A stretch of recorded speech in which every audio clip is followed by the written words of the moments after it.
বন্ধুরা আজকের আমি চলে এসেছি দেখো এক নতুনত্ব রেসিপি নিয়ে শেফালির রান্নাঘরে। আজকে এই যে বড় বড় 4টে আলু নিয়ে নিয়েছি, দেখতেই পাচ্ছ। আলুগুলো ভালো করে ছাড়িয়ে নেব। আলুর আজকের ভাইরাল রেসিপি তোমাদের সঙ্গে শেয়ার করব। তো বন্ধুরা দেখতে থাকো রেসিপিটা, আশা করছি সবারই ভালো লাগবে। প্রথমে আলুর ছালটাকে আমি সুন্দর করে ছাড়িয়ে নেব। আলুগুলো আমি কেটে এবার ছালটা ছাড়িয়ে ধুয়ে নিয়েছি। এবার আলুগুলোকে পিস পিস করে এরকম করে কেটে দেব। অনেকটাই হয়ে গেছে, বড় বড় আলু, একটু কমিয়ে দিলাম। তো বন্ধুরা এই আলুগুলোকে এবার আমি জলে সেদ্ধ বসিয়ে দেবো। এই যে এখানে জল গরম বসিয়ে দিয়েছি, একটা বাটিতে দেখতেই পাচ্ছ আমি জল গরম বসিয়ে দিয়েছি। আর এখানে আলুগুলো ধুয়ে নিয়েছি, যে কেটে রাখা আলুগুলো এবার আমি সেদ্ধ করে নেব। তো বন্ধুরা দেখতে পাচ্ছ আমার আলুটা সেদ্ধ হয়ে গেছে। এবার আমি আলুটাকে কিন্তু জলটা ঝরিয়ে আলুটা প্লেটে করে তুলে নেব। তো বন্ধুরা দেখতে পাচ্ছ আমি আলুটাকে সেদ্ধ করে নিয়েছি আর আলুটাকে তুলে নিয়ে এসেছি একটা প্লেটে করে। এবার এই প্লেটে তুলেছি, একটু জল থাকতে পারে তার জন্য আমি অন্য প্লেটে আলুগুলোকে জল ছাড়িয়ে ভালো করে আলু তুলে নিচ্ছি। এখানে যেটুকু জল আছে এই প্লেটটাই থেকে যাবে। একদম শুকনো আলুগুলোকে তুলে নিলাম,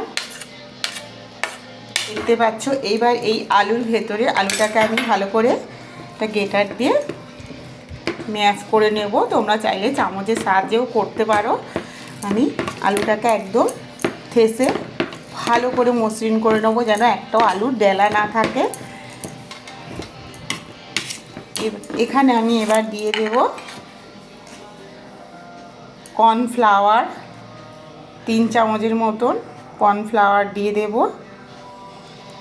আর এখানে দিয়ে দেব পরিমাণ মতো লবণ দিয়ে এবার এটাকে আমি ভালো করে মাখিয়ে নেব।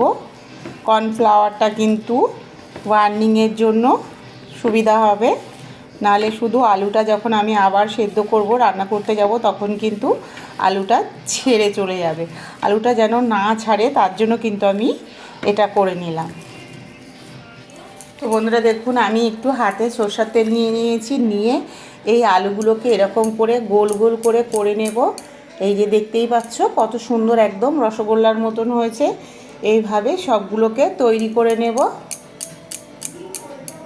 এই যে, তো বন্ধুরা দেখতেই পাচ্ছ আমি একটা সসপ্যানে জল গরম বসিয়ে দিয়েছি। আর এখানে আলুর যে গোলগুলো করে নিয়েছি দেখো একদম পুরো রসগোল্লার মতন হয়েছে। আর এই ফুটন্ত জলে 5 মিনিটের জন্য এটা আর একবার বয়েল করে নেব। যেহেতু এখানে আমি কর্নফ্লাওয়ার দিয়ে তৈরি করেছি তার জন্য আর একটু বয়েল করে নেব। তো বন্ধুরা দেখতেই পাচ্ছ আমার 5 মিনিট হয়ে গেছে আর আলুর বলগুলো দেখো কত বড় বড় হয়ে গেছে। এবার আমি এক একটা করে জল ঝরিয়ে আলুর বলগুলোকে তুলে নেব। তো বন্ধুরা দেখতেই পাচ্ছ আমি এখানে একটা সসপ্যান বসিয়ে দিয়েছি আর এখানে একটুখানি তেল দিয়ে দেব, অল্প করে একটুখানি সাদা তেল দিয়ে দেব।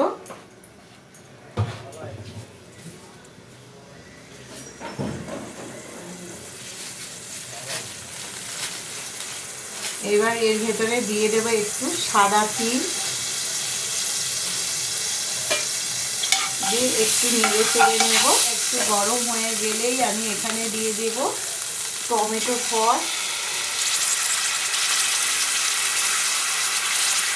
5-6 চামচের মতন আমি এখানে টমেটো সস দিয়ে দিয়েছি।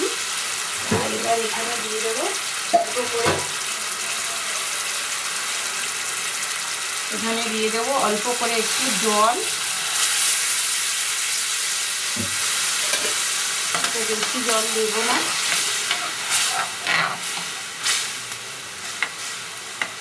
দিয়ে তিল আর টমেটো সসটাকে ভালো করে নেড়ে নেব। আর এখানে দিয়ে দেব 1 চামচের মতন গোলমরিচের গুঁড়ো, অল্প করে দিয়েছি। আর এখানে দিয়ে দেব অল্প করে চাট মশলা, 1 চামচ চাট মশলা, আর 1/2 চামচের মতন দিয়েছি আমি মরিচ গুঁড়ো, আর 1 চামচ চাট মশলা দিয়ে দিয়েছি। এটা জাস্ট মিনিট খানেক ভালো করে ফুটিয়ে নিলেই হবে। আর এখানে যে আমি এখানে এগুলো রেখেছিলাম এবার এর ওপরে এই সসটাকে দিয়ে দেব।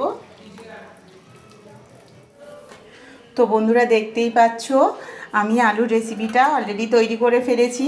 আর এখানে কিন্তু সসটাও দিয়ে দিয়েছি, সাদা তিল দিয়ে টমেটোমের সসটা দেওয়া আছে। এবার আমি প্লেটে সার্ভ করে দিচ্ছি এইভাবে। আর এর সঙ্গে দিয়ে দেবো একটু অল্প করে টক দই। টক দইটা দিলে কিন্তু আরও সুন্দর খেতে হবে। অনেকটা আছে, এটাও রেডি করব আমি। তো বন্ধুরা আজকে রেসিপিটা কেমন লাগলো অবশ্যই কমেন্টে জানাবেন। আর রেসিপিটা ভালো লাগলে শেফালির রান্নাঘর চ্যানেলটিকে অবশ্যই সাবস্ক্রাইব করে নেবেন। আর ফেসবুক থেকে দেখলে ফলো করে দেবেন।